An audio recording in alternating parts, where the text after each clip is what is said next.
To travel the road with Mr. Toad is one ride you'll never forget.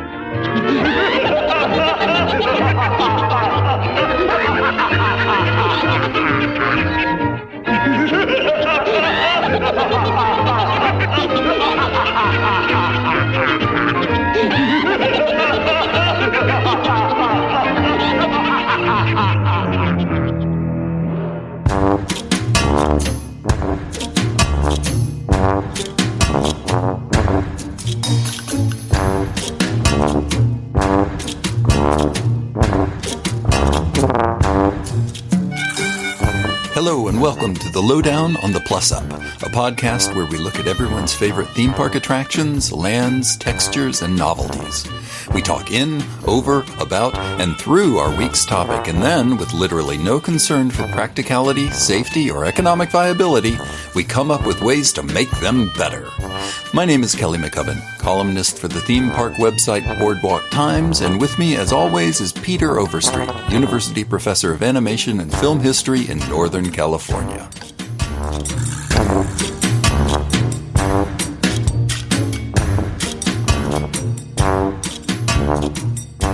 So, Pete. Yes. What are we talking about today? Today we're going to talk about, I have a short list of very, very amazing Disneyland rides that I happen to love very much. And I know many of you out there too. And I know Kelly enjoys this one as well. Mm-hmm. And it's Mr. Toad's Wild Ride. Mr. Toad's Wild Ride. Yes, indeed. We're going to merrily go on our way to nowhere in particular with this nowhere episode. in particular. Yeah. So, and I suspect that's actually going to be the case. I suspect we are, in fact, going to go. It'll be, going in circles. It'll be pretty amazing. And we'll probably wind up in hell. We'll probably wind up in hell. Actually, before we get to that, a couple of... Before Inferno, before we go to hell, two quick current event-y things. Yeah. You may or may not have heard that the final film that Jim Henson worked on in his life is being shuttered at Walt Disney World. What? Muppet Vision 3D, which is the final film that Jim Henson directed. Yes. They officially announced it will be closing. It will be replaced with, and I think this is, I'm for this attraction, but I'm very sad about the Muppet Vision thing. They're going to replace it with a Monsters, Inc. door roller coaster where you're going through the doorways. Okay. And I'm like, that sounds neat. That sounds neat. I like Monsters, Inc. very much. I'm very sad to see Henson's final work go away. Yeah, me too. I was sad when it left Disneyland. Yeah, me too. Because it was kind of abrupt. I mean, mostly because I wasn't paying attention probably as close as a lot of other Disney fans out there do. Right. But it was literally one of those days of like, I'm going to go to Disneyland and I'm going to go see the Muppets. Yeah. Hey, I want to go find Bean Bunny. And all of a sudden, wait, what? Yeah. It's a preview of Pete's Dragon? Yeah. I want to go see Sweetums. Yeah, like, come on. So, yeah, we are the generation that grew up with the Muppets. Yeah. And unfortunately, we're not the market share. We are not. And, I have lots and lots of opinions about the Muppets. I love the Muppets. I don't think they've ever been the same since Jim Henson passed away. I like Brian Henson very much. Mm-hmm. I think he's done some very cool stuff. Mm-hmm. It's never quite felt right to me. No. After Henson left. It had a couple spurts, like Muppet Treasure Island and Muppet Christmas Carol. Yeah. Do stand out, but you can kind of tell that it's almost residual, kind of like how Jungle Book was kind of a residual, even though Walt got it started, but ultimately it was the Nine Old Men that got it finished. Yeah. And Brian's kind of that way with Jim's work, with his father's work of, okay, we kind of got this kicked off, but let's finish it, Yeah. And so what they are going to do is evidently they're going to re-theme their the Muppet Vision 3D in Florida is in the Hollywood Studios Park, and they're going to re-theme their rock and roller coaster featuring Aerosmith to be a Muppet themed coaster. Oh, so we're not going to completely lose Muppets. We're not going to completely lose Muppets. I don't know about you. When I think about Muppets, roller coaster is not the first thing that pops into my head. No, but thinking of Steven Tyler and Sweetums in the same thought does actually present some interesting possibilities. I didn't even consider that they would do both. Right? Like, that would be... Dude indeed looks like a lady. Today on The Muppet Show, it's the brand new musical guest, Aerosmith. Yay! You know? Okay, now I'm cheered up a little. Right. I mean, if it was Gonzo running some sort of roller coaster. Yeah. You know, hey, girls, let's get on the rocket roller coaster. You know, like that would be really cool. That's my terrible Gonzo. Yeah. But, you know, still, I think that would be actually kind of fun, but I'm with you. Like, you know, when I think Muppet Show, I'm thinking I want to go into the theater. Right. And it's interesting what people consider, what's the way to put this? An appropriate venue for Muppets. As someone who grew up with them very much from the start, being a major Sesame Street watcher and being a serious Muppet Show watcher, and even going out of my way to hunt down old episodes and commercials in which Henson would have, what was the character's name? He actually looks like Wallace from Wallace and Gromit, but... Oh, I know who you're talking about. But it was one of the early characters. And Kermit the Frog was actually a support character. Yeah, that's right. Along with a very weird papier-mâché purple-headed, thing called Yorick. That was, but and Rolf the dog. And Rolf the dog were supporters of Sam and Friends. It was Sam. That's right. That's the character. That was the Henson show. Sam and it's funny because I just watched that Jim Henson documentary that Ron Howard did. Ron Howard has really found his niche in documentaries lately. I'm really impressed, and I like that movie a lot. I'm waiting for his Mayberry documentary though. Little Opie Cunningham. Oh, yeah, well, they're going to do a whole documentary about Floyd the Barber. I'd go. Yeah. Opie, he was a nice boy. You're doing Floyd by way of Second City Television. I know, but still, I still have a hard time not hearing that when I watch a real Mayberry episode. Oh, I know. So. Anyway, I wanted to bring that up. That is kind of a tragedy. I get what they're trying to do, and it does feel like another little piece of our childhood getting chipped away. And I hate to make it sound that melodramatic. Yeah. But I was always a little trepidatious with Disney owning and or controlling the Muppets, because the Muppets always felt like this. It was like independent cinema to me. Mm-hmm. Yeah. You had Warner Brothers, that was a big company, and you had Disney, that was a big company, and then there was this whole other little realm that was just Henson with all of his crazy Muppeteers and puppet makers and working in felt and foam and latex. Yeah. And, whether it be Jim Henson Presents or The Muppet Show or The Dark Crystal or whatever. Follow that bird. Yeah, it just felt independent of everything else, and there was kind of a purity to it. And I hate to use that word because it just sounds so pretentious. Yeah, but in this case, it was actually applicable. I agree with you, and we have to acknowledge that Henson himself was trying to sell the Muppets to Disney before he passed away. Oh yeah. So this was not like an against his wishes kind of thing. No, but you can't look at somebody and go, that's not a good idea. Yeah. and the deal fell through. Like, it ended up, the Muppets went to some German company for a while, and then Disney somehow bought them back. It's very strange. Yeah. But I agree with you. There's something, especially, someone pointed this out recently, and I got a big head of steam about it. Yeah. And I was like, that can't be true. But it absolutely is. Someone pointed out that there's not a single Muppet movie that has made as much as any, even accounting for inflation, that has made as much as any single Alvin and the Chipmunks movie. and someone pointed that out, and I got so angry. Then I went and looked. I checked the numbers. I adjusted them for inflation because that's the kind of guy I am, and it's absolutely true. So weird. Yeah. So I think we have to remember that the Muppets We all grew up with Sesame Street, and that was fairly ubiquitous. Yeah. But, and I think the original Muppet Show, produced out of England, was a fairly substantial syndicated hit. Yeah. But past that, they're kind of niche. Yes, they very much are. And so, there's a lot of us that are very, very devoted to the Muppets, but there's not that many. And so I get the business decision. I get why Disney might say, hey, this is playing to half full houses. Not a lot of people are paying that much attention to the Muppets anymore. They just tried to do a Dr. Teeth series and it didn't pan out. So I get where they're coming from. That said, the thing that we're about to talk about today, I would venture to guess many, many less people alive today have seen the source material.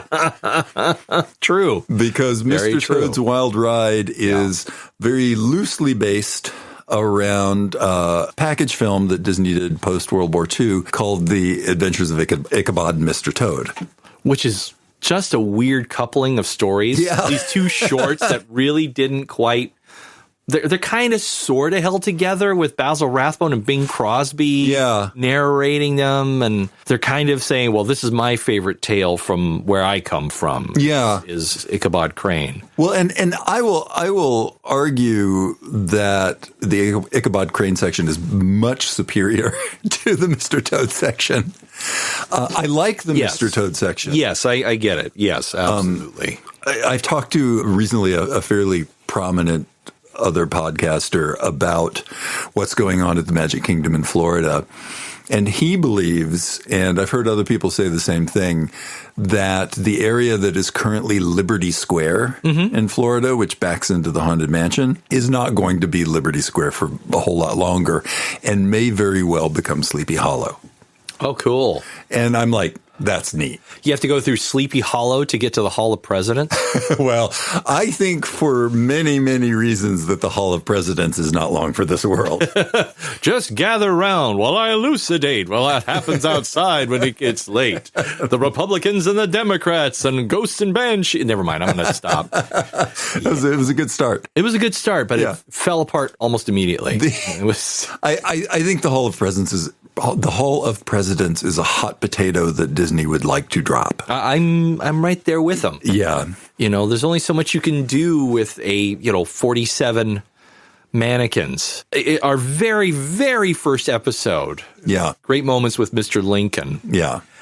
We talked about its importance and its significance. And notice how most of that episode, we never mentioned the Hall of Presidents. No. And I know that there's going to be some Disney World listeners out there and fans of it who may hear this episode, especially people who reside in the great state of Florida, who may go, you're full of poopy. We don't, that's the most amazing thing ever. But, honestly, is it really? Not really. Yeah. it just becomes this thing of it becomes this game in a way of oh, gee, there's a new president. How are the Disney Imagineers going to make this president look awful? Yeah. Yeah. No, you just can't do it anymore because it just lacks the same punch as Great Moments with Mr. Lincoln. It does. Now, if it was Great Moments with John Quincy Adams, we'd have a whole different thing. Absolutely. Right? I mean, that's still a better setup there. Great Moments with Garfield. Yeah, great.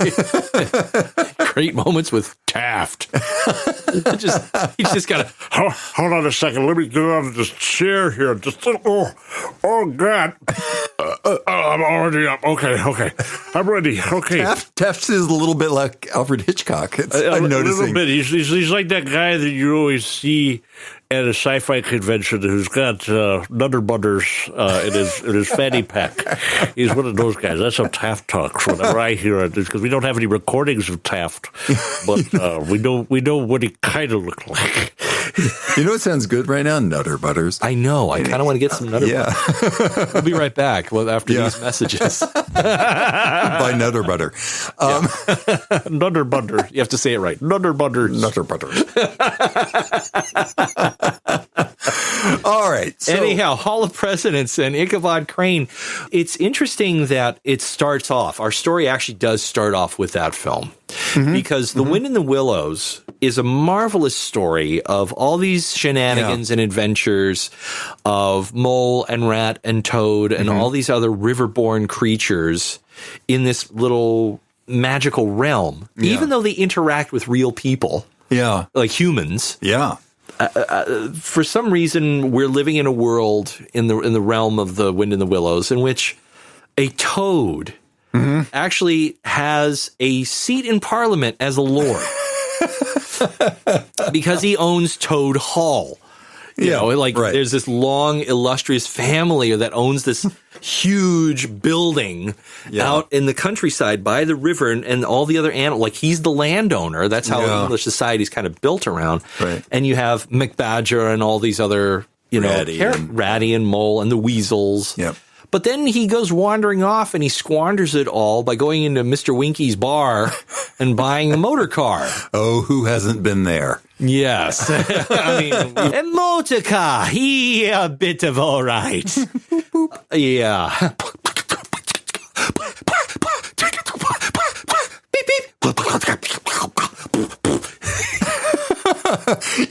Someday I want to see someone that's beatboxing, but they sound just like that. Beatboxing. See, so little confession time. I am a massive fan of not only the ride, but also the cartoon. Yeah. And as much as I agree with you, Kelly, that The Legend of Sleepy Hollow is actually a superior cartoon. Yeah. And it is a short. I like the Mr. Toad cartoon. But I love the Mr. Toad. There's so much whimsy to it. I always loved Wind in the Willows as a story as a kid. Yeah. It appeals to my ADHD brain of moving from one mania to another. I mean, he really is the physical embodiment of ADHD. Totally. And hyper-focus and never finishing what you started, etc. Right. And for a while, I used to get compared to him by my parents. But I always loved the characterizations that they did in the Disney film. Right. But it doesn't quite capture all of the charm of the book. No, it's one of those, you never know when you put Disney up against source material how it's going to work out. And in some cases, Peter Pan is a great example. It works really well. It's like, oh, this actually kind of takes it to the next level. Yeah. You could make that argument for Alice in Wonderland, though I think people would argue it. But I think that it actually does a quite good job. Absolutely. Of interpreting that material. Yep. Mr. Toad, not saying that it's a bad film, but it is certainly not Wind in the Willows. No. It's kind of a by-the-numbers descriptor of it. It is. And, they picked out like one kind of prominent feature of it, really hit it hard. They made it a little more crass than it probably needed to be. Yeah. But it's funny, and there's some real charm to it. Yeah. And again, another truth to be known, even though I didn't name him, my partner and my stepdaughter named him. I have a French bulldog whose name is Mr. Toad. Yeah, who's often here when we're recording. Sometimes you can hear him in the background snorting away and being a goof. He's not here with us today, but he's a sweet little chocolate Frenchie, and but he kind of looks like a toad, and that's kind of what led to it. But over time, we like to joke that he is our wild ride. Yes. Because of the ride itself, is that we love that ride so much, and he really is kind of the epitome of it. So you can tell that I'm kind of emotionally invested in this particular episode here. Yeah, because it is my favorite ride in Fantasyland. That's a tough call, but it's close for me. Yeah. Yeah. I mean, I love Peter Pan. Yeah. When I can actually get on it, because the lines are ridiculously long. Yeah. Snow White.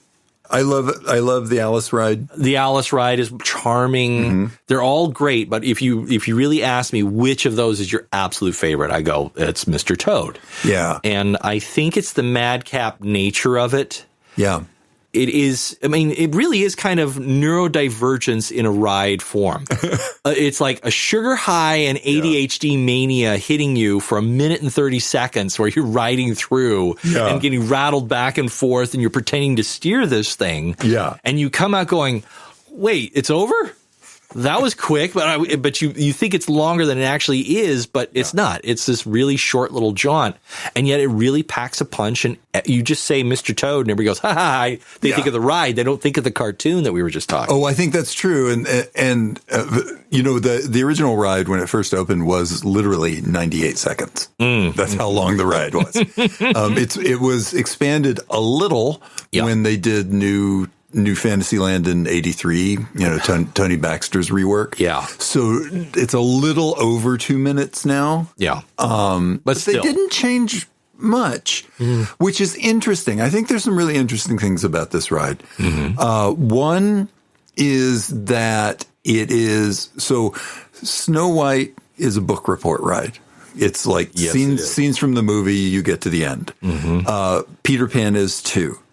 Alice is too, even though the ones that came in later, like Pinocchio, also book report ride. Yeah. Toad is the only one that's not. And I think that that's really interesting. In fact, what happens in Mr. Toad's Wild Ride doesn't occur in the movie at all. No, it's a missing part of the film. Yes, that's the thing. It's referred to. Yeah, it's referred to. Like, he steals the car and then he's instantly on trial. Like, you never actually see him driving that car. Yeah, which is weird when you think about it, because wouldn't that be like, that is animation gold right there? Yeah, but they just didn't do it. They never did it. Like that. Like, wait a minute. Now maybe they planned it. Yeah. Maybe they thought about like, we're going to do this, and they just went, we're running it on money because this is post-war, and really like things are tight. We just got to move forward. Yeah, and we'll get a little bit into the design of it as we move along. I believe what happened was the initial idea was that this was not going to be a dark ride, that it was going to be a small roller coaster. Oh, man. And that would have been cool. And that's the way that they went developing it for a while until Walt stepped in and said, you know what?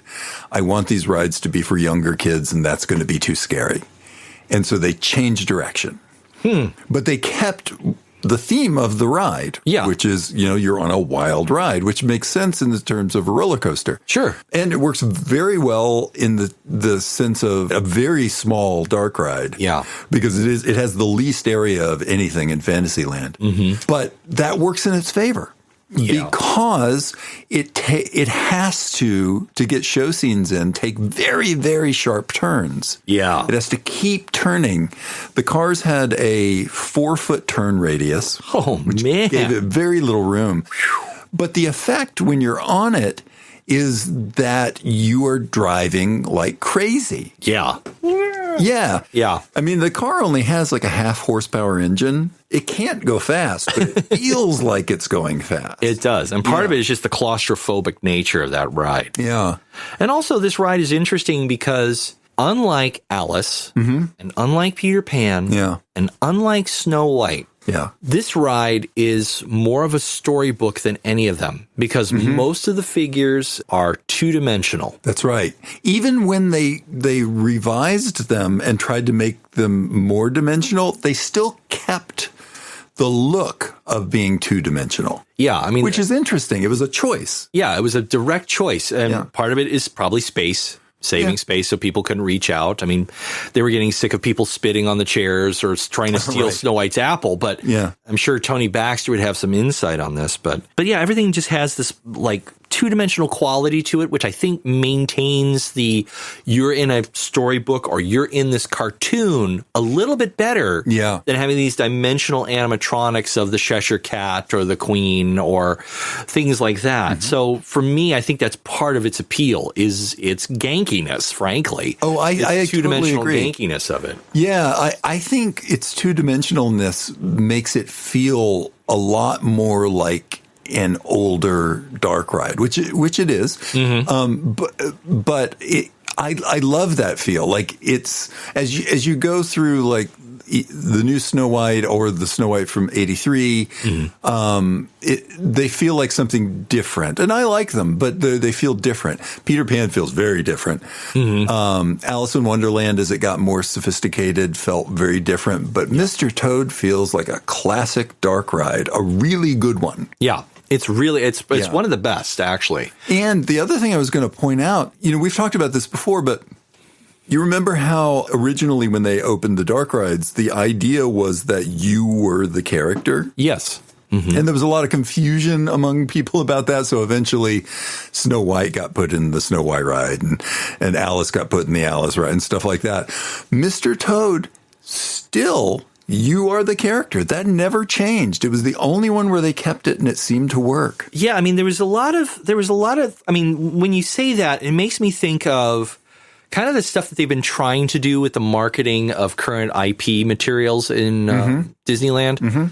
And Disney World, in which they take Star Wars or Marvel and they say, okay, you know, this ride takes place in between this movie and that movie, or just after The Mandalorian. Galaxy's Edge, I know, has a very distinct timeline in comparison to the films. Yeah, they may have shackled themselves with that, but True. But that experiment is not necessarily a new one, because that's exactly what Mr. Toad is. It's you didn't actually see him driving the car at all. He just walks over towards the bar, and then all of a sudden he's on trial.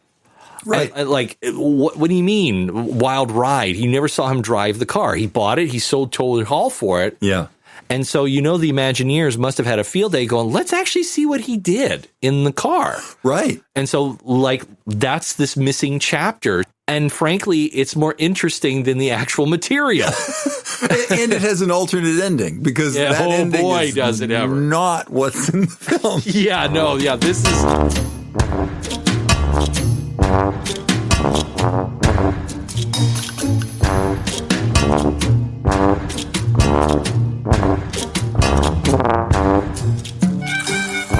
The Lowdown on the Plus Up is a Boardwalk Times podcast. At boardwalktimes.net, you'll find some of the most well-considered and insightful writing about the Walt Disney Company, Disney history, and the universe of theme parks available anywhere. Come join us at boardwalktimes.net.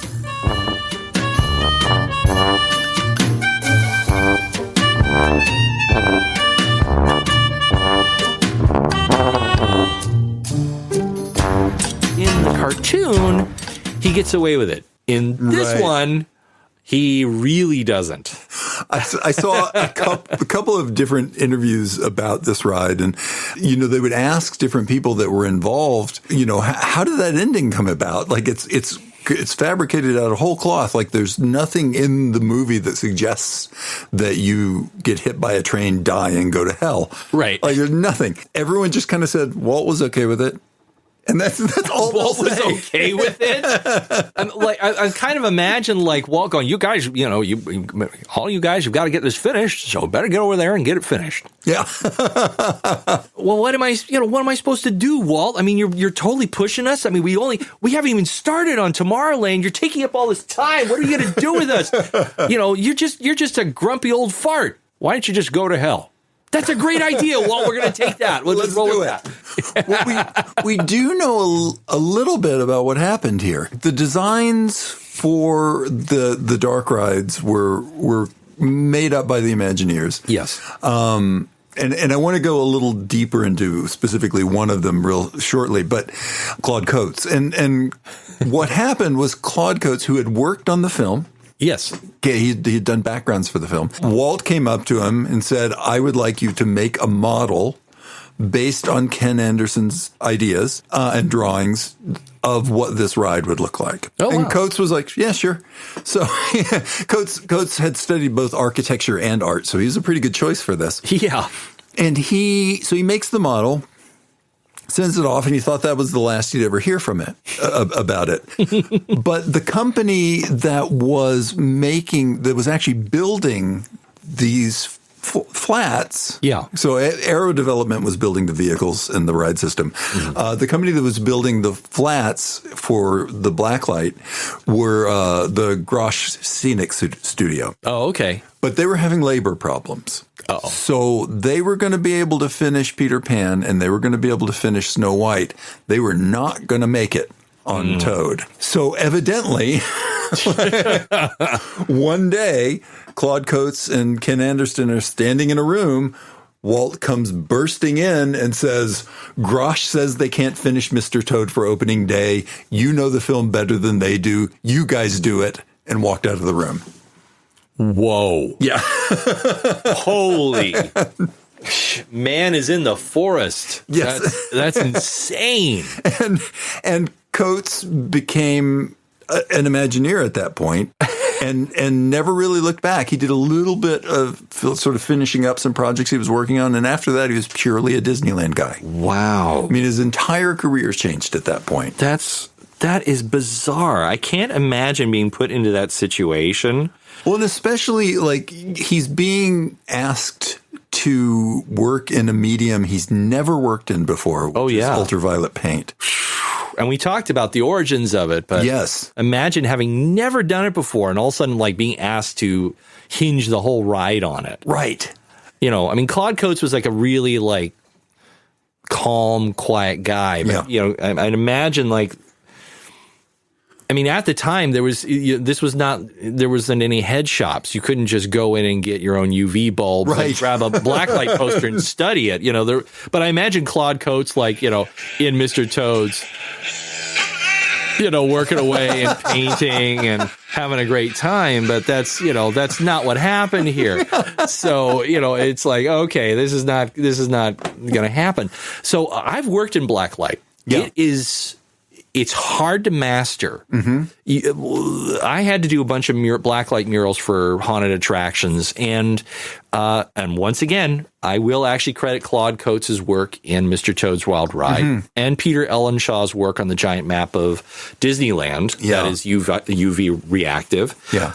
And I received some advice from an Imagineer friend of mine one time who said, make a color chart.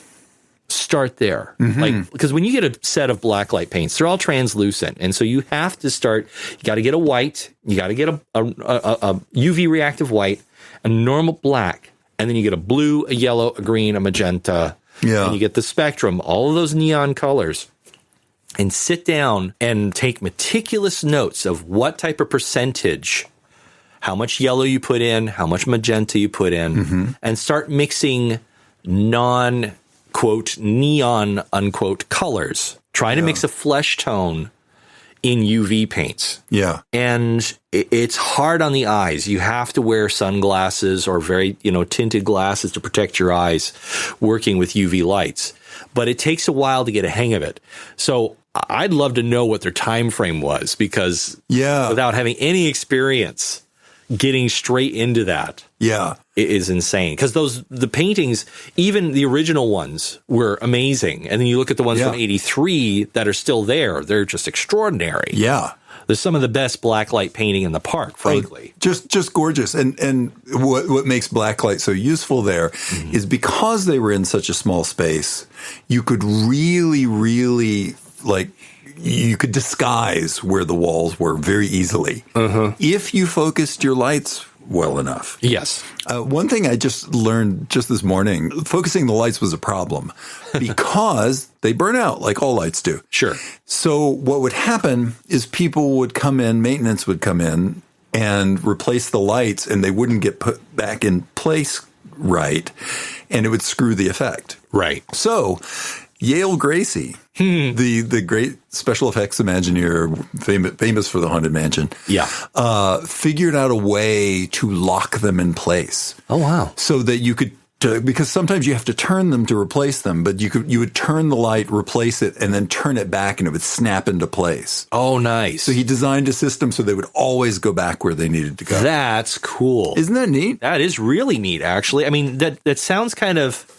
that sounds mundane, but as a show maker, right? Like, I get it. That's really remarkable. Let me, if I can, since we're talking about Coates now, I went on a Coates thing, and there's hardly anything in Disneyland from the beginning to the late 60s that Claude Coats wasn't involved in.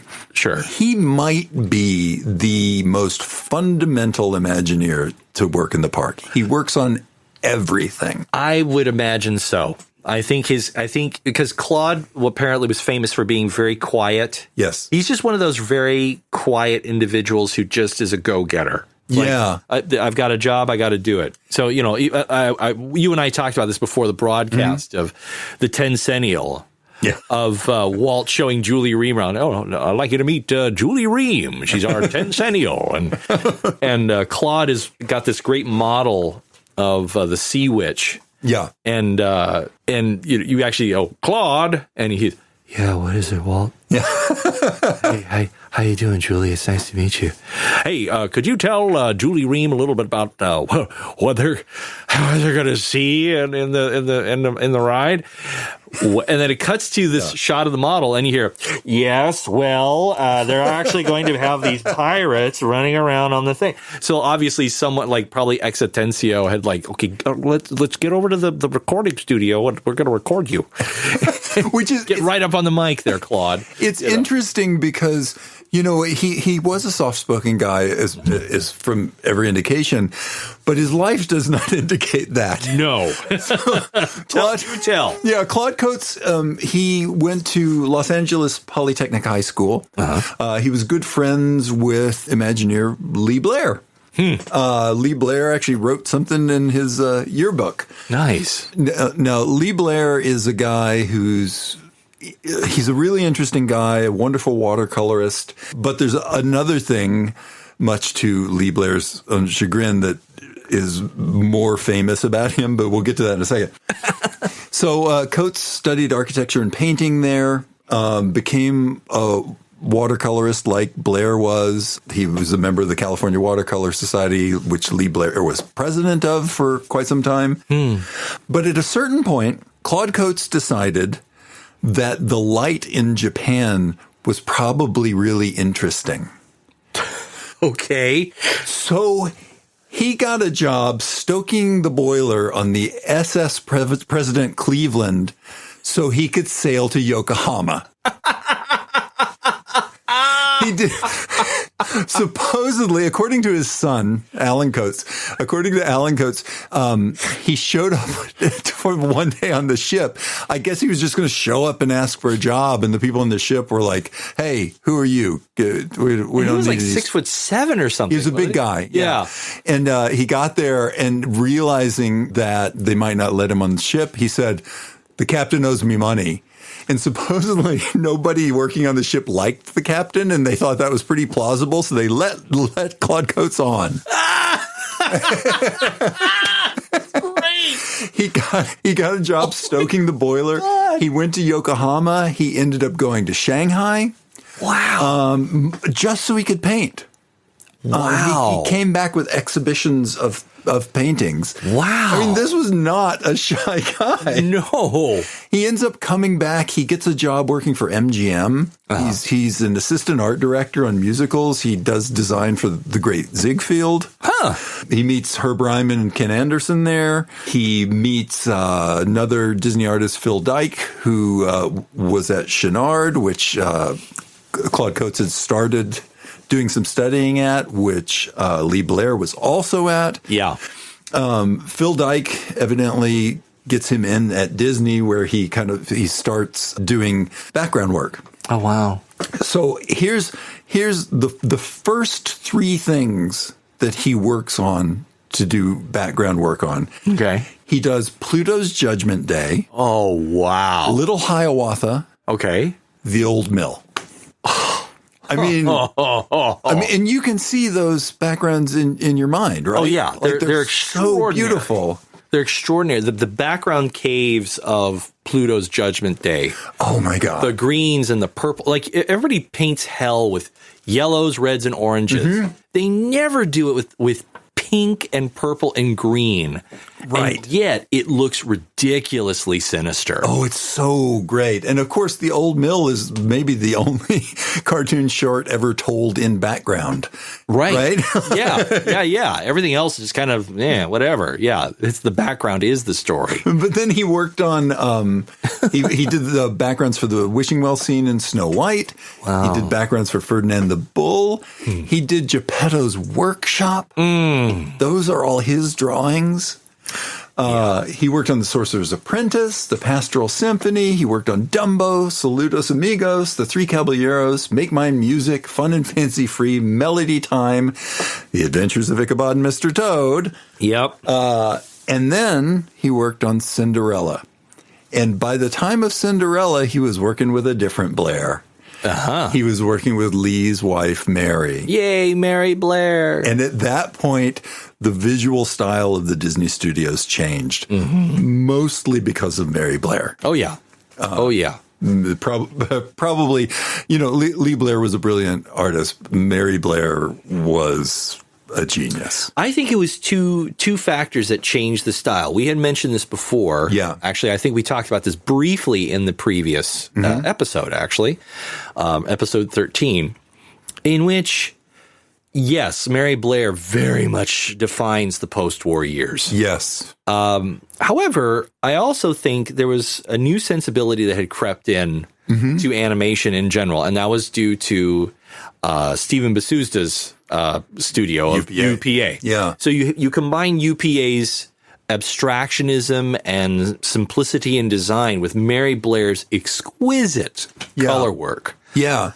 And you get a whole new cocktail of artistry that kind of sets the tone for a lot of animated features into the 90s. Absolutely. I think Ivan Earl might factor into some of that too, where there's an interesting new take on how things are shaped. Like Mary Blair's using colors that, if you were to describe them, they don't make sense, but they work. Yeah. And Ivan Earl's using shapes that don't really make sense, but they work somehow. Yeah. And at this point, like, Claude Coats is super keen on working with Mary Blair because they're changing the way backgrounds work. And that's what they're both working on. Well, and they speak the same language. I mean, they both have a very good notion of color. Yeah. A little bit after Cinderella, I knew you would appreciate this one. He paints all the maps in Captain Nemo's chart room for 20,000 Leagues Under the Sea. That's so cool. No wonder they look so great. Yes. He works on Lady and the Tramp,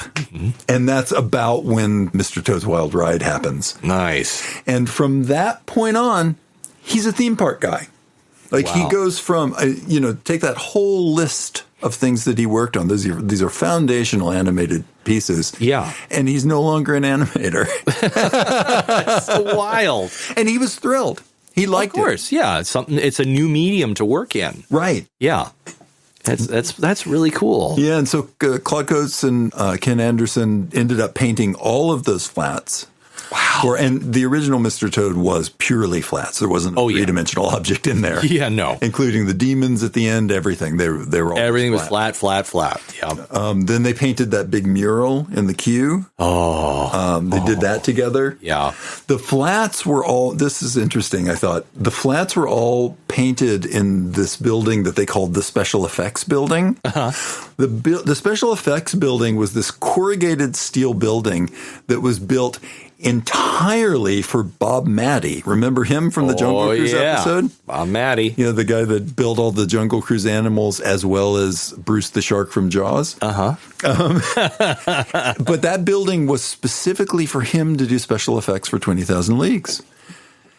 And that makes sense. They co-opted the space. Evidently, there was no heat. There was no cooling. It was a very uncomfortable place. But you can actually see footage of that building. Oh, yeah? In an episode of Wonderful World of Color in which Kurt Russell and the Osmonds get a tour of the Haunted Mansion. And there's brief clips of them testing out some of the pop-up ghosts and some of the, the Phineas Pogg drinking up on the chandelier. They're testing something, and you can see little corners of that particular building.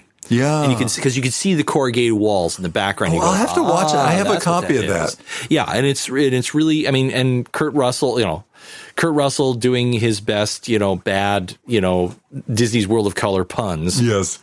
But still, it's an interesting little time capsule into looking at where these guys were building all this stuff. Yeah. It's intriguing to me. Kurt Russell, the Osmonds, and E.J. Peeker I don't know who E.J. Peeker is other than that she was someone that was in that special. I kind of wished it was E.G. Marshall. Oh, that would be great. Like, it would be like, okay, Osmonds, let's go on board, you bastards. You know? And I'm not even talking like young, like CBS mystery radio theater, or even the president of the United States is Superman 2. Yeah. I'm talking creep show E.G. Marshall. The hair sticking out all over the place. You know, wearing it with the white gloves, not touching anything, you know, just this total OCD maniac walking around in Imagineering, making everybody kind of nervous, especially the Osmonds. So, but I think, you know, Coates is so interesting, and Mr. Toad is exactly where he starts. Yes. You know, he starts at Mr. Toad, and then he is ubiquitous through that part. Oh, yeah. You know, the previous episode, Inner Space, Claude Coats. Yep. There's hardly anything from that point on that he doesn't touch. In fact, he goes through the other dark rides once they've got Mr. Toad kind of set up and starts adjusting them too. They're actually, this is interesting, in a big sound stage that the studios had. Yeah. They built the tracks for both Peter Pan and for Mr. Toad, and they're putting the flats up, and they're running them in there, adjusting the whole thing as they go. Wow. I mean, it was just that there was none of this is like drawing a plan. What's this plan stuff? Walt said we got to do it now. Yeah. You know? He told us to go to hell. He said it was all right. Yeah. We got to do it. We can't waste time planning this. What's this plan stuff? Yeah. You know, who plans? Just get her done. Yeah, get her done. That's it. Claude is such an interesting Imagineer. I mean, one of my favorite Imagineers is, of course, Rolly Crump. Yes. But Claude, when it comes to the quality of his work, it is phenomenal. The output and the quality that he put into the work in that park. Yeah. It was really, really mind-bending what he wound up doing. Yeah. So my hat's off to Claude. Speaking of Rolly Crump, I just saw someone has put out a big sort of deluxe book about the original Berry Tales ride that he made for Knott's Berry Farm. Uh-oh. I looked at it. I almost pulled the trigger and bought it, but it's almost like $50. But still, I'm like, ooh, that's pretty cool. So for all you listeners out there, we will be opening up a T-shirt shop soon to help fund our mania. And keep your eyes open for there's snow on the Matterhorn, but there's Coke on Main Street T-shirts. And our magnification arrow shirts. We will be selling those soon. We will announce these, but you know, I figured if we sold like 10 of those shirts, we could probably each get one of those books. I think it's probably right. That's probably about it. You know, 10 of those shirts, $5 a pop, we'll get it. You know, there you go. There's one. We'll fight over it. You know, this is. I want to take a quick deep dive, if you don't mind. You did your deep dive with Claude. That's what you're here for. Yeah, I want to do a deep dive about a couple of these notions, and I find it interesting that Claude Coats, one of his earliest animation bouts was the Old Mill. Yes. Because we had mentioned this during Autopia, in which one of the earliest kind of dark ride setups was getting into a car, the Scenic Railway, and it was originally called the Old Mill. It was built on Coney Island. I think it was 1893 or something like that. Very early. Yeah. And that setup of having an electric current go through to a motor that's actually housed in the car, and the car is actually, each one is individually powered. Yeah. And what happens is that there's a little trigger on the ride that you hit the operator would hit the back, this pedal or something, and it would basically make a little contact with a shoe that basically gets the current that's being pumped through a little central rail. Yeah. And that's what powers the car throughout the dark ride. So for Mr. Toad and just about insert any dark ride up to a certain point before they started going trackless or before they came up with other technologies, roughly all the way up until about the mid-'80s. This was a process. So for about 90, almost 100 years, this has been the process of running a dark ride. If you went to any carnival I still have fond memories of going into old spook houses and that kind of stuff with Butler Amusements and other types of, traveling carnivals. Yeah. But there's a sound to those older carny rides where you get into it and you sit down and you hear this as you're driving. And it's like, I don't want to put my hands outside this car because I don't want to get electrocuted. I will die if I go anywhere near the floor in this thing. And you've got the smell of ozone and 3-in-1 oil and God knows what else is in there, rotting corn dogs and spilled soda and spit, whatever it is in there. And usually those types of carny rides are really, no offense, carny ride owners, but a lot of them are not that interesting. No, they're really not. There are standouts, but not many of them. But that type of track ride is really interesting. They decide to go with this. Let's just go with a traditional dark ride, old mill style. Yeah, they get in the car and they go. Who cares? I read a quote from Bob Gurr. Who sort of designed the vehicles. He kind of conceptually designed them, then sent them over to Aero, to be manufactured. But he said, I think this was in the mid '80s. He was like, "Be careful with those cars and Mr. Toad. They're the last piece of the original Disneyland left." Yeah. And I was like, oh, wow, that's touching. I'm not sure if it's true, but it's touching. I hope Bob's right, because that's kind of nice. Yeah. A quick little note about Aero Manufacturing. They are no longer, I don't know if they're still around anymore. But I think they are in some way. Yeah. In the day when they were building stuff for the parks, they were housed in Mountain View, California. Yeah. Right off of Shoreline Boulevard, not too far from the computer museum that's there. And it's behind this big Century movie theater. There was a little industrial complex, and that's where they built all these rides. And it's now part of the Google complex that's over there. Yeah. So one of you guys listening to this who might be working for Google, you're probably standing on top of where they actually built this ride. So invite me over there so I can stand there. I was reading a thing that Bob Gurr had written about working with Aero Development, and he loved them. And he was like, the great thing about these guys is they have no ego at all. So, they'll make a car, and if you come in and say, hey, I'd like to make some changes, they would get excited about that. Yeah. They wouldn't feel like you were criticizing them. They would be like, neat, let's change it. Yeah. And that's kind of cool. That's rare. That's rare in that industry.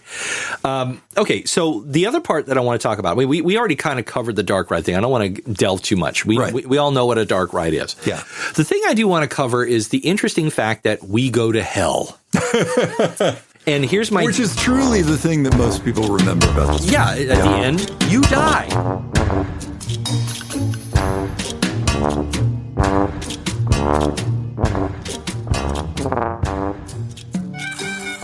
This month at Boardwalk Times, Editor-in-Chief Zach Perelstein has been recapping his experiences at the theme park industry's biggest yearly event, IAAPA. And new contributor Kyle Silagi explores what lessons might be learned by Moana 2's spectacular success and why they might be the wrong ones. Come check it all out at boardwalktimes.net.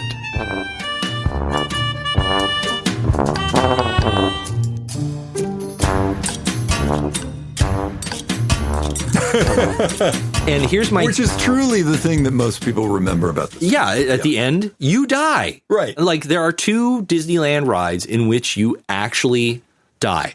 One has been totally confirmed. One is still kind of speculative. Oh, which is that? The Haunted Mansion.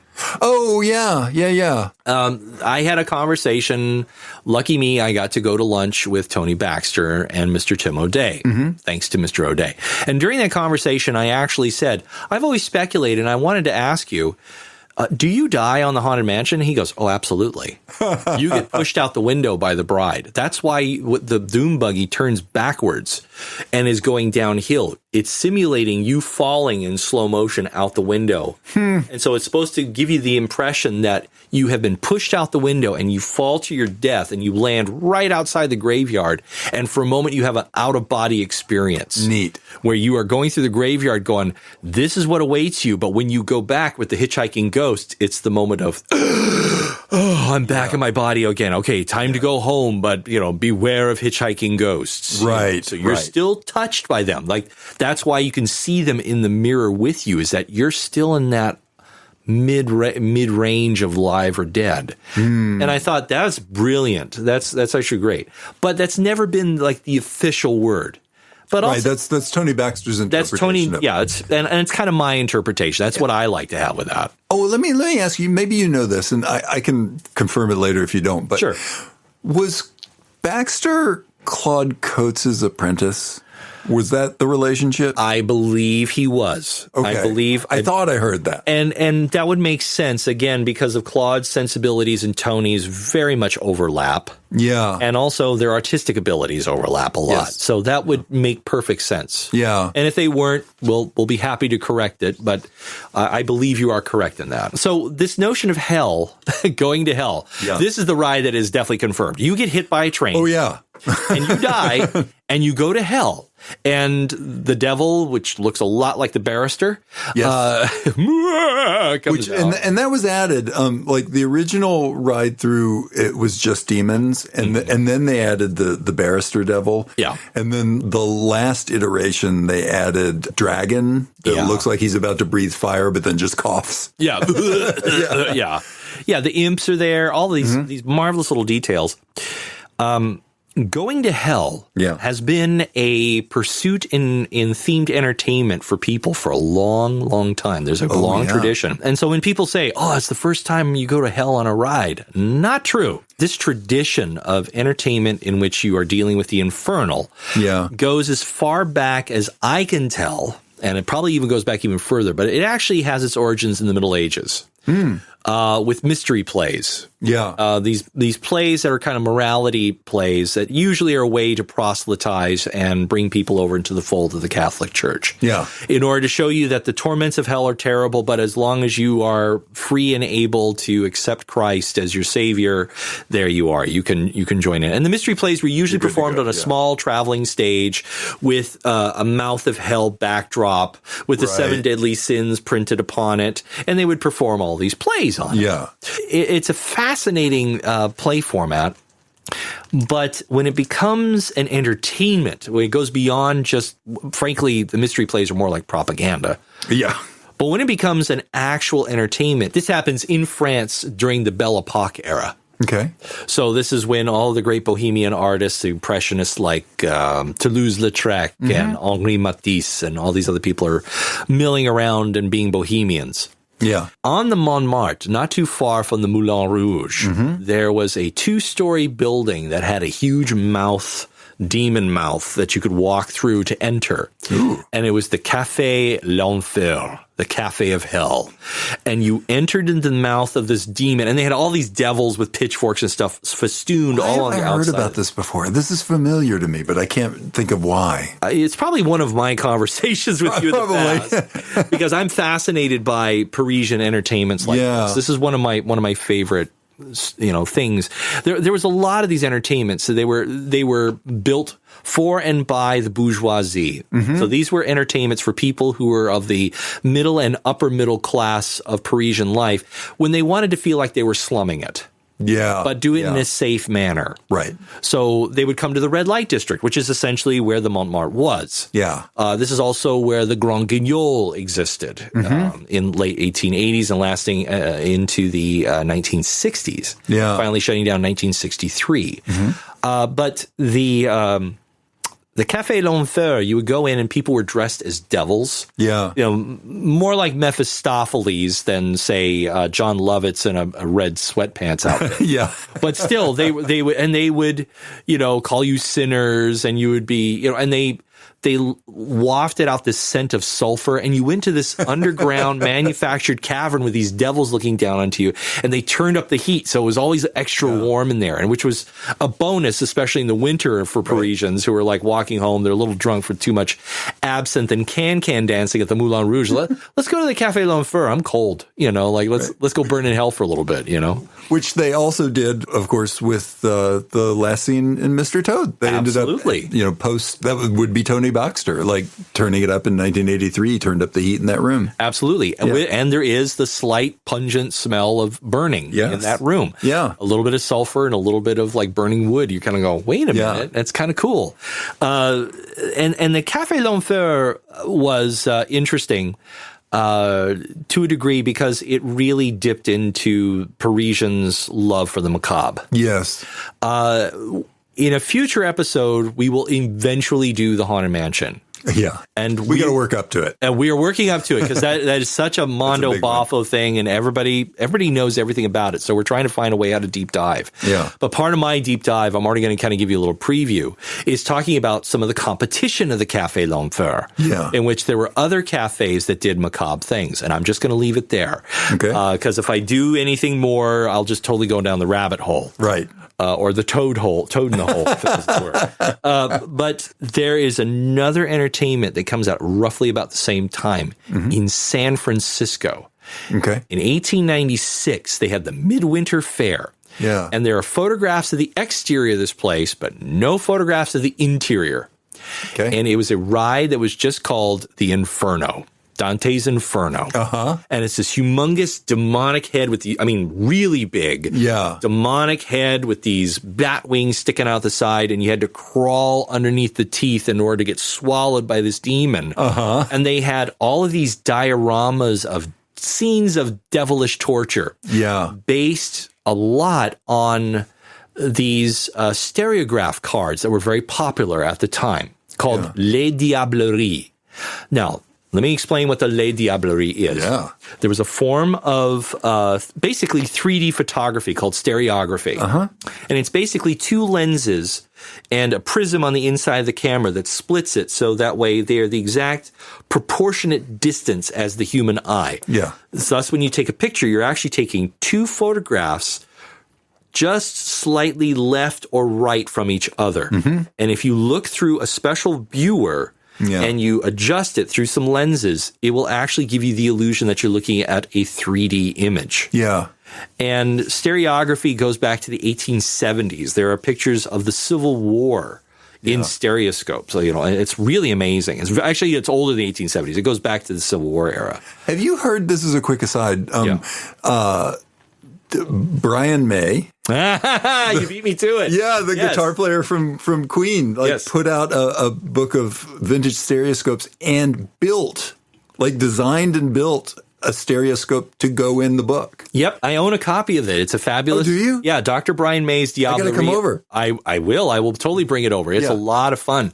And they would do other things like they would tint the. Oh, okay. So let me explain what the Diablerie actually are. Yes. So the Diablerie were produced. It's a whole series of these stereoscopic cards. Most of the time, they were just photographs from around the world or famous people as a way for people to say, "Oh, that's what Pompeii looks like. Oh, that's what Venice looks like, or that's what this World's Fair in Paris looks like."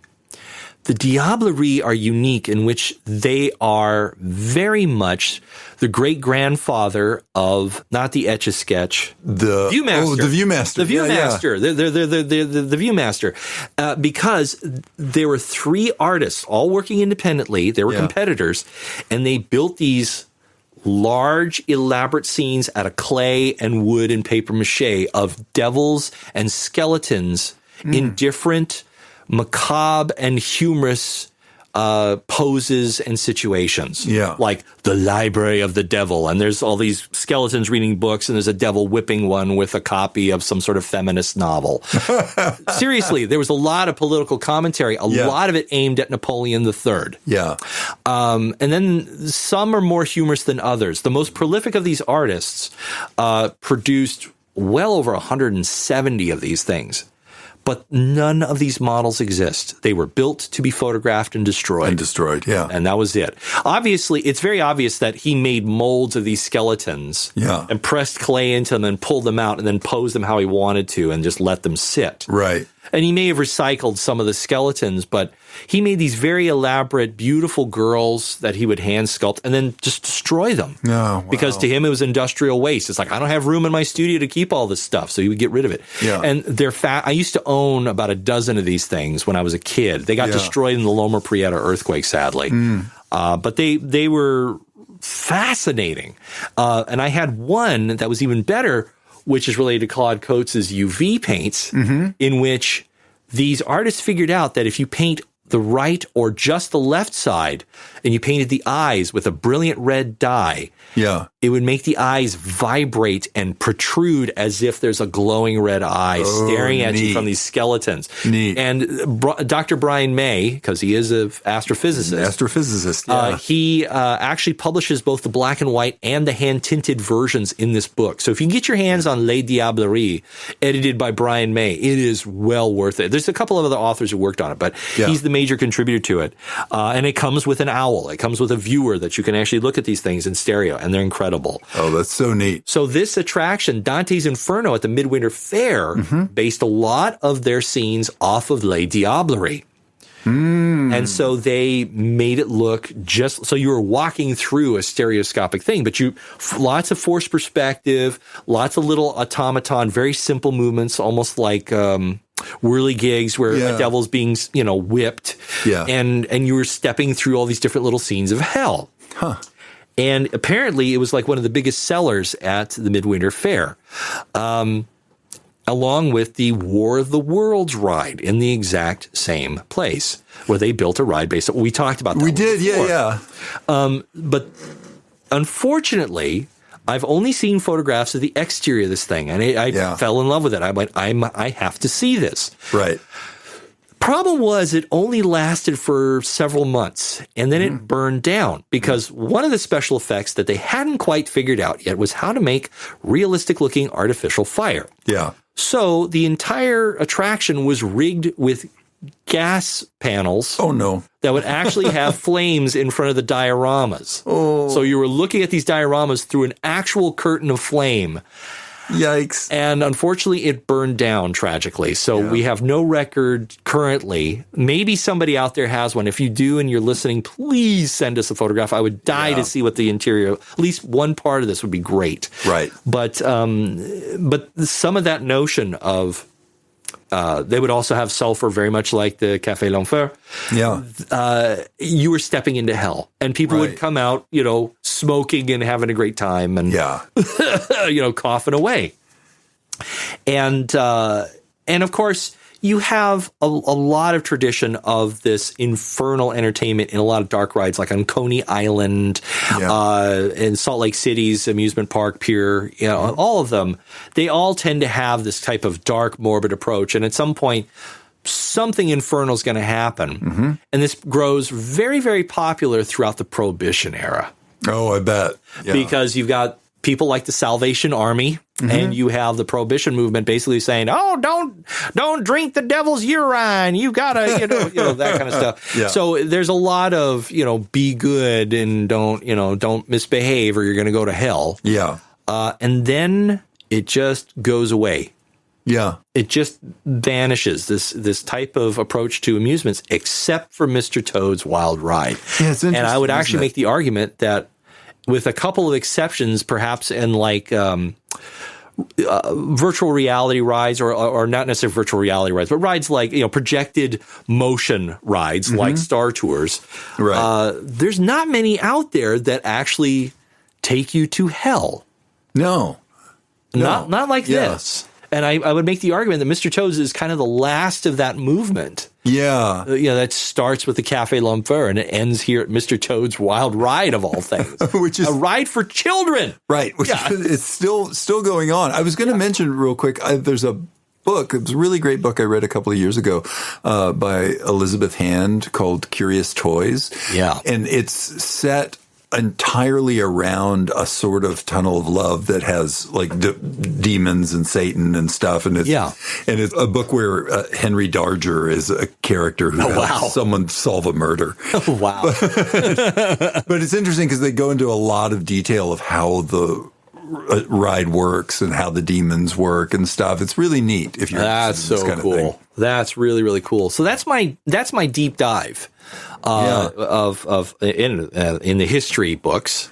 I think you've got a really good point here because it is very much of that tradition. Yeah, the end to this thing, and I started to do the math in my head. I was like, the guys who designed this, when did they grow up? and it would have been in the 30s. Sure. Yeah. So I'm like, is that when they would have seen attractions like this? They would have seen. They probably would have actually seen, we talked about monkey races too. Oh, yeah. For Autopia, right? We talked about those. That's the same tradition of automobiles. And there was a fear and a hysteria of automobiles. Oh, yeah. And also a mystique about them. I mean, for goodness sakes, not long after they were actually killed, Bonnie and Clyde's car was taken around the country as a sideshow attraction with all of the bullet holes, like 150 or whatever bullet holes are riddled with it. Still in a museum in Vegas, isn't it? It is now. Yeah, it is finally. Yeah. It is finally come. I've seen it in person. It's really gruesome. Yeah, it is Swiss cheese. I'm not joking. Like there are so many holes in this. It's like nothing's coming out of that. Right. But yeah, this fear of. And it's also kind of a warning. Like Mr. Toad's Wild Ride is it's almost like a demented companion piece to Autopia. Yeah. Of like, hey kids, you get to drive, but this time if you misbehave behind the wheel, you're going to burn in hell. You know, right? It's like, So I wonder if Bob Gurheney's saying that too, you know? It's so interesting because, you know, it's such an unusual ending. It has nothing to do at all with the source material. I can't think of any. Well, I mean, I guess there's like the Star Wars stuff currently that diverges, but certainly anything that has to do with like classic Disney films or the fantasy side of Disney that goes that far south from its own source material. Oh, yeah. I mean, but there's nothing more magical when I was a kid. And like Autopia was fine. Yeah. And I enjoyed it. Yeah. But I actually enjoyed getting behind the wheel of Mr. Toad or Ratty or Cyril or Winky or one of those cars. And I think it was just the whimsical nature of it. It was almost like, no, this car is definitely built for a kid. Yeah. Oh, yeah. And the thing that always bugged me is that unlike Autopia, which was even when I was a kid, was on a track. Yeah. There's no actual steering of this thing. Oh, no, it doesn't do anything. But just about every kid that gets on it is like swinging that thing around and steering it. And I do it. I do it too. I pretend to be steering it. I go with the story. It's like, I'm Toad for the next minute and 30 seconds. I'm going to be Mr. Toad. Yeah. This is his wild ride. I'm going to have a wild ride. And I pretend. And I freak. I mean, it's make-believe. And I have a tradition of, I mean, you saw me when we were riding it. Like when the train's coming toward you, you're like, no. Oh, totally. You know, there's the sheep and there's the farmer, the sheep farmer. Oh, look out. You know. It's that train effect is so good too. Like the train effect and the effect where you turn into the mirror and so you see your own headlights coming towards you. Yeah. So smart. It's really fun. I mean, what I love is that also that ride could be considered the grandfather of another Disney attraction with a very similar effect in which you are driving a car, not really, but kinda, and something is about to hit you. Which is, you can actually see the kind of the beginnings of the thinking of the illusion of the giant boulder in the Indiana Jones ride. Oh, huh. Yeah. In the train. With, it's just a big white light and two red lights on either side and the sound of a train on a track that's going overhead slowly as you're going towards it. So it makes it seem even faster. And it does a similar thing. It just kind of, you assume that something bad has happened and it swings you out of the way, which is exactly what happens on Indy. Right. And all that's missing with Indy is the giant room with boom, crash, and the giant cartoon expletives and onomatopoeia everywhere. But tourists, why did it have to be tourists? You know, and I mean, it's really delightful. And there's a lot of great effects. I mean, the cutouts of the barrister. Thank you. That is all. And, Mr. Guilty. Winky. Yeah, Mr. Winky with the spinning beers flying as he's ducking out of the way, and the weasels on the chandelier, and Moley on the. All these. They're so simple. Yeah, and ridiculously simple. And it's interesting because there's a lot of similarity between this attraction and Roger Rabbit's Cartoon Spin. Oh yeah, which is also an out of control car. Yes, it is. Yeah. I would argue that this is a little more successful than that. I agree. And I like Roger Rabbit. Don't get me wrong. Weirdly, even though you can spin the Roger Rabbit car in circles, I find Mr. Toad feels more chaotic. Yeah. Well, one of my favorite effects is one of the dumbest things ever. Yeah. And I don't know why I love this thing so much, but it's that extra little touch that just grounds you into the reality of it. So there's a portion not long before the train accident where you're driving you're driving along the waterfront. Yeah. And you've got these crates hanging overhead, hung overhead with rope. Yeah. But as you're on the waterfront, your car starts to rattle a lot because they've actually put stuff underneath the wheel. So it really does actually, and you're on the boardwalk. Right. And it's going as you're riding. And it just adds to that reality of, we're on the boardwalk. That's cool. Yeah. And then you veer off. It's the it's simple, the dumbest thing, great. but it works. It's so fun. It makes me giggle every time. It is a physical way to do what they did in Indiana Jones with a lot more technology. Yeah. And it is not any worse of an effect. It works really well. Before we kind of drive to hell, we should talk about the slight difference in the Walt Disney World version of this ride. You mean besides the fact that one still exists? Well, there is that. And I think there's an interesting point there because Mr. Toad is not a property that a lot of people know other than the ride. Yes. Right? They know about it from the ride. I think you'd be hard-pressed to find anyone, very many people under our age that have even seen the movie. I have had students. I've had my animation students at a couple of my colleges where I teach. I have had them actually say, you mean there's a cartoon of it? Right, yeah. No, the cartoon came first. Really? Yeah. Yes. And you have to show it to them. And so it's interesting. So then they replaced the one in Florida with Many Adventures of Winnie the Pooh, which I understand the thinking. Winnie the Pooh is probably the most popular character that Disney owns universally, like across the globe, or at least he was for a time. Yeah. So I get it. And people do know that source material. They know the books, they've seen the movies, they've seen TV shows. Yeah. And yet, that ride, both in the Florida version and the one in California that is now in the area called Bayou Country, as of this last week, there's no line ever. Like, they run half empty all the time. Yeah. Pooh is by far a more popular character than Mr. Toad, but Mr. Toad has a line always. It's incredibly popular. So I just think that it's an interesting thing to think about. Mm-hmm. Like, the character that people don't need to know the intellectual property of is a more popular ride. I agree. Anytime that I see Mr. Toad merchandise, and I know I'm biased because I love the cartoon and I love the ride, and I love my dog, I will snap it up. Yeah. I and many fans of Mr. Toad's Wild Ride in Florida were extremely upset when they shut it down. And there was a whole movement there. I mean, I signed the petition. Save Mr. Toad movement. Yeah. It was probably the first time that Disney actually seemed to feel shocked by the backlash. Oh, yeah. It didn't change anything, but... No. But it did make them pause for like 30 seconds. Yeah.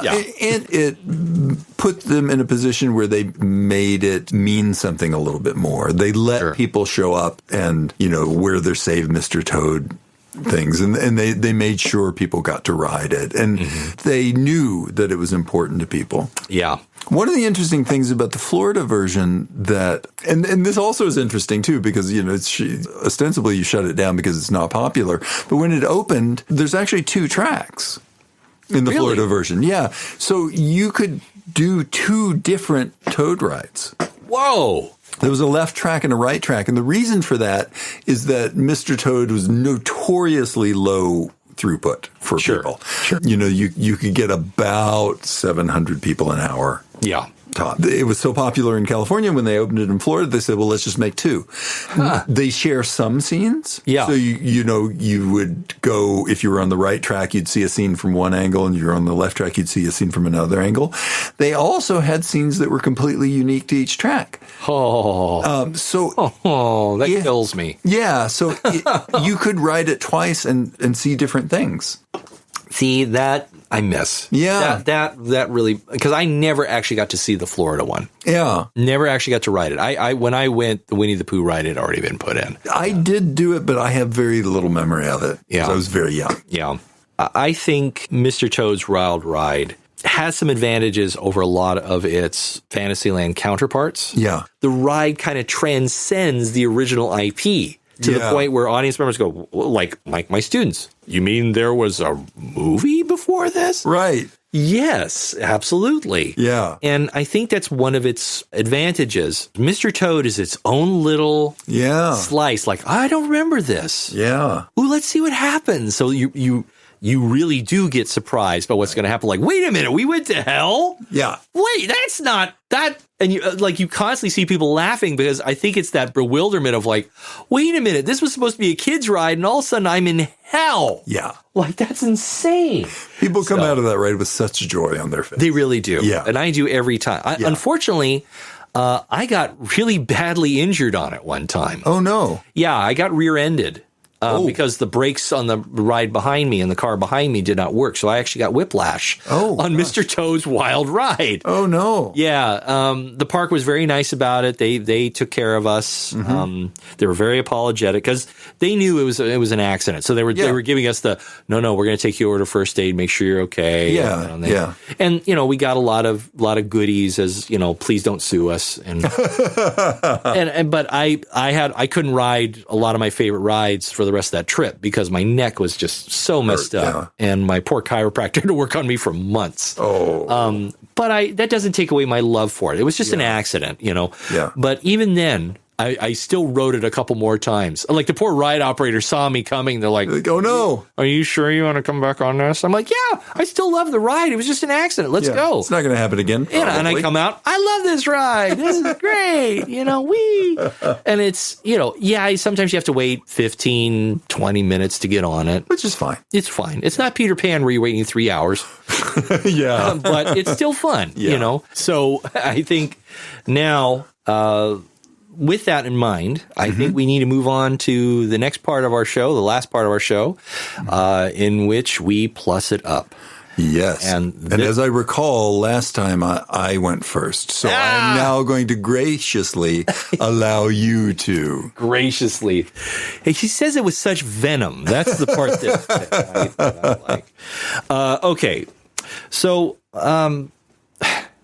little anecdote before I tell my plus up. Yes. The anecdote is that there is a ride that we really don't have to go very deep into that was produced at Disney's California Adventure. Okay. And I don't even remember the name of it. It was that memorable.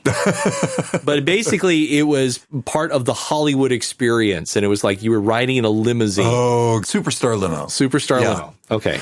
The most hated ride in the history of Disney rides. Oh, yes. Yeah. Absolutely. I actually had a notion right when Euro Disney, a.k.a. Disneyland Paris, first opened. Yeah. And there were protests and people did not like it. And it was going through a lot of headaches at that time. Yeah. And I had actually designed this in college as a prank with my teacher because I had actually done a senior project in which I designed a ride based off of The Sword and the Stone as my graduate project. Okay.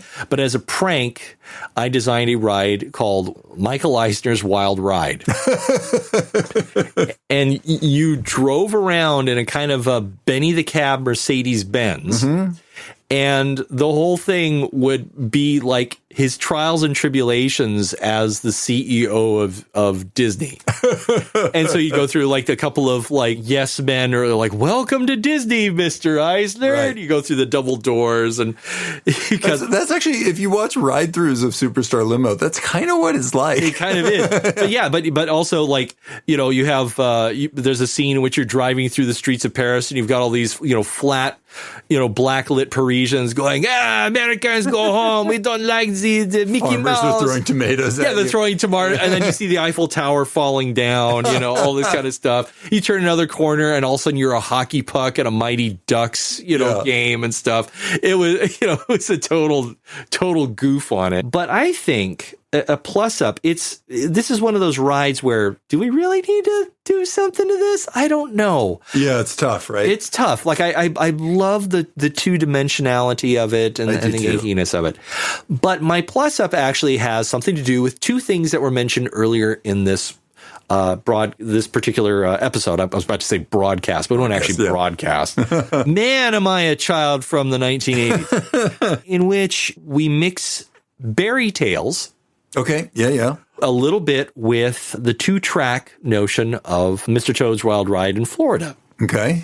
In which one of the cars is for the Keystone Cops and the other one is Toad. In which you have 2 tracks in which you actually try to catch Mr. Toad. So this is an excellent opportunity for you to put your kid in one car and you're chasing after him, or the other way around. That's great. So, but it would actually not just be a dark ride. There would actually have a couple of moments where the track actually gets less controlled, and it's not necessarily super fast. But like the Radiator Springs Racers, it would be a little bit, just a couple of little dips here and there. So you've got those notions of speed, but it would feel a little bit like a race where you're trying to catch Mr. Toad. Yeah. And I think that would be a lot of fun. And so that's all I can really think of. It would still have the same flavor, still have that 2-dimension approach. You still wind up, one definitely winds up in hell. Yes. And I don't know what would happen to the cops, but I don't want to offend any law enforcement people out there by saying the cops are the ones that go to hell. But, maybe you both do. I don't know. Everyone wants to end up in hell. I think what would actually be kind of great is like the ending is you actually are racing toward each other.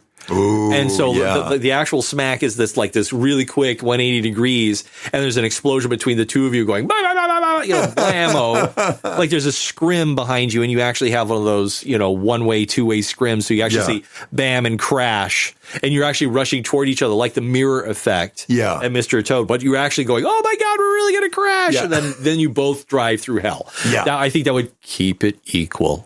But it's like, so that's my very brief, but still lovingly. It's like my oatmeal cookie plus up. It's not really fancy, but it still gets the job done. I like that. I think that would be really cool. I love the actual like one car chasing the other idea. That's so neat. And yes, you could just smack into each other and end up in hell. Like you do. Yeah, like any time that you challenge the law. So I think my plus up, I'm kind of in the same boat with you where there's something about the ride, and we've talked about it, that is so much like an older style of ride. And that is part of its appeal. Yes. That I don't want to change that. I don't want to fancy it up. But what if you're doing the ride and the car escapes the building and it becomes a little bit more of a roller coaster kind of thing? So you're going through, you're doing all the ride, somehow you burst out of the building and the car is going through Fantasyland. Oh, I love that. So it's like up in the air. Mr. Toad's Rocket Racers. Yes. Only this time the track will work. Yes. Yes. You get two advantages here. You get one thing that the ride gets even wilder because you're now up and down in Fantasyland. And for the people not on the ride, they're seeing Mr. Toad's car flying around. Yeah. Which is cool. It gives motion. It gives dimension to the land itself. And then, of course, by the end, you have some sort of arc up, maybe over the top of Alice in Wonderland. And you come back down into the ride into hell. I love which that. Is where it's got to end. I love that. Yeah. Again, this ride is so simple that plussing it up almost seems like a travesty. But I think yours actually adds some fun to it. Like you almost want to have run into Toad in his little Wright Flyer. Yes. Come along, you fellows. It's like flying overhead. Like that'd be fun. Yeah. I love that. I love that notion. Yeah, and I love the idea of rides that actually can add something to the land as a whole. Yeah, and contribute to that. We've seen with the dissolution of Tomorrowland how all of the things that made it Tomorrowland have just slowly been picked away. So you walk in and you don't see anything moving anymore. Yeah. You see the monorail sometimes, but you don't have that whole sense of this is a community. This is bound together by things. Right. There's no kinetic energy of it at all. Exactly. And so it'd be nice to get something like that in Fantasyland where it's like, yeah, this is bound together because you're doing all these adventures and Toad's just going crazy, running all around. I love that. Yeah. I love that notion. before we do a sign off, Yes. I do want to bring something up and ask a favor of our listeners. There have been many of you who have been downloading us, whether it be on Spotify, whether it be on Apple Podcasts or YouTube. Well, all three of you. And but that brings me to my point. If you enjoy this podcast, one of the things we've noticed is that once you start listening, you guys keep coming back. And Which we really appreciate. Yeah, we wanted to thank you for that. Yeah. But we also want to ask a favor. If you could do us a favor and spread the word about this show to some of your fellow Disney fanatics and say, hey, you know what? This Pete and Kelly are actually, or Kelly and Pete, I don't want to be biased, are actually really, really fun to listen to. I have actually grown a cult of my students who are now listening in on, so I now really have to watch what I say. Yeah. If you could take a chance and leave a review, spread the word, post about us on Instagram or your other insert your favorite social media platform here. We would really, really appreciate it because the more people who are listening, the more eccentric we get. And That's right. and we're doing this for fun and we love this, but we really think that building a community through this type of deep dive and plus up is a really fun opportunity to have fun and meet new people. And we already have met some amazing people just through this podcast. Yeah, But we sure have. And thank you for bringing that up, Pete. I totally agree. I think doing this podcast is about trying to create some community. It's been so great to interact with some of you, and we notice that people, once they jump on board, they stay on board, which is wonderful. We'd love to grow the community a little larger. Absolutely. So please spread the word. Yeah. So until that happens, yes. For now, I'm Peter Overstreet. And I'm Kelly McCubbin. And you've been listening to The Lowdown on the Plus Up.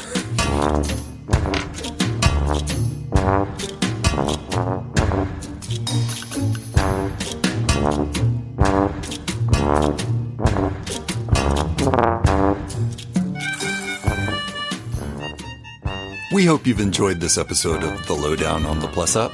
If you have, please tell your friends where you found us. And if you haven't, we can pretend this never happened and need not speak of it again. For a lot more thoughts on theme parks and related stuff, check out my writing for Boardwalk Times at boardwalktimes.net.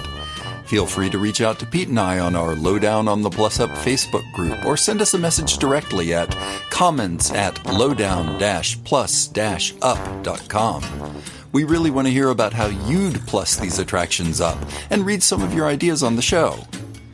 Our theme music is Goblin, Tinker, Soldier, Spy by Kevin MacLeod at incompetech.com. We'll have a new episode out real soon. Why? Because we like you.